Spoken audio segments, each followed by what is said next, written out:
In the Holy Land, if you dig in the right place, you might just find Jesus' footsteps right below the surface.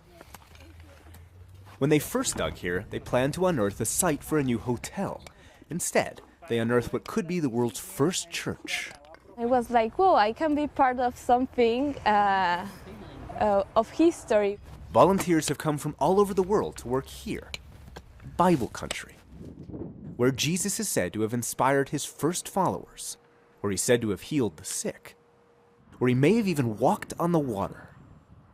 And on the shores of the Sea of Galilee, they discovered where Jesus might have first preached. Jesus comes precisely to this place. This community it's one community, and they're not divided into different communities. And actually, it's not even divided from the Jewish people. What does it tell us 20 centuries later? That we have so much in common. For years, Father Imon Kelly didn't know the site's significance. Nicholas, we're walking on a first century street. At first, they were pleased to simply discover a first century marketplace for the local fishermen. Fish from Magdala was sold in the markets in Rome. Then they were shocked to discover Jewish ritual baths, the best kept in Israel. There are 6 categories of water for ritual purification, and this is the best level. It's the purest water. You can see the steps here. It's really beautiful. But then a few feet away, just a few inches below the soil, they found this design. It's an unending pattern. It has that significance of eternal life. Then these mosaics. For us, they're very special. They're first century mosaics. We know the whole place is first century. There we have that coin we talked about from the year 29. The fact of having a mosaic in the first century synagogue was unheard of until this discovery. Then these benches for the faithful. Oh, you could imagine him sitting here in the center of this inner step, or over here by this pillar. Why not? And then this. Wow. That's amazing. This was here for 2,000 years. Nobody knew about it. And I think this blue actually was the first time they found it in the country here.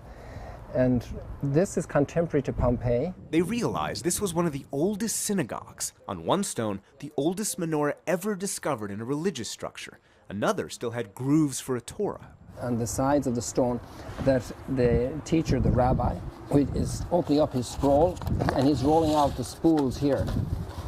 So then it fits right into the groove here. And it's held in place. And that rabbi that Father Kelly is talking about? There's a group of people following Rabbi Jesus. Obviously, you could say that this is the beginning. The Catholic Church hopes to make this a pilgrimage site, so perhaps it's understandable that Father Kelly is enthusiastic, but don't only take it from him. Until now, nothing compares to what you're seeing down here. For nearly a decade, Fabrizio Lamonto has been leading tours in Israel and Italy and Istanbul. He says this is the most impressive site anywhere.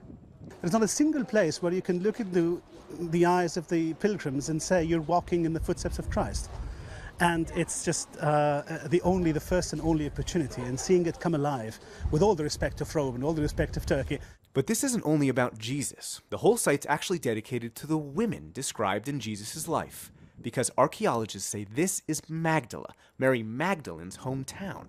The church hopes to use it to restore her reputation. Jesus apostles her. He makes her an apostle, so she's the first apostle. And she wasn't the only woman supporting Jesus.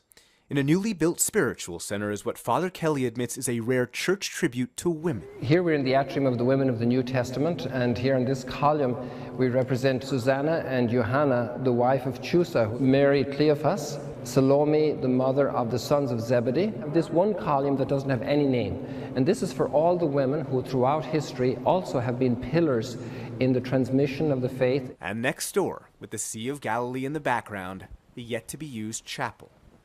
As it was for the first Christians, the faithful will pray on the seashore.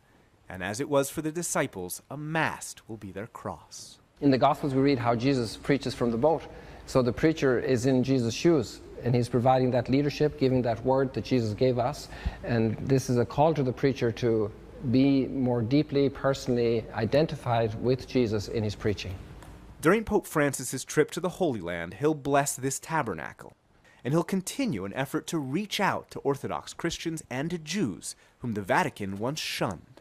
Nowadays, our culture seems to pit us against each other, classes, races, faiths. In that sense, we ask, why did Providence allow us to find this place? 2,000 years later. It's a call for open our arms to more religions, to be more open.